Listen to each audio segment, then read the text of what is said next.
There's a wonderful account book that was kept at a sort of medium-sized farm in Egypt in the first century CE, and it records day by day everybody who worked on the farm, every single thing that they did, and how much they were paid. So really, it's a record of wage labor, but it also records the activities of some people who appear to be enslaved men.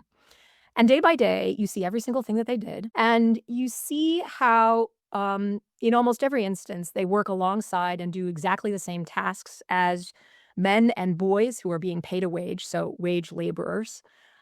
Usually they are supervising those wage laborers because they're the permanent workforce, whereas the wage laborers seem to be day laborers and come and go. We know the names of the enslaved men, Amberon, Horus, Epimachus. We have no idea the names of the anonymous wage laborers.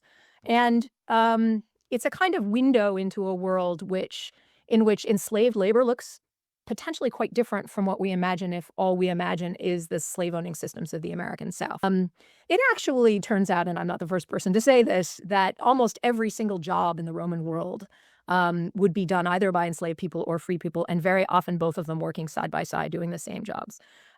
So those kinds of radical divisions of task by a category, either slave or free, doesn't really work in the Roman world for almost all job types.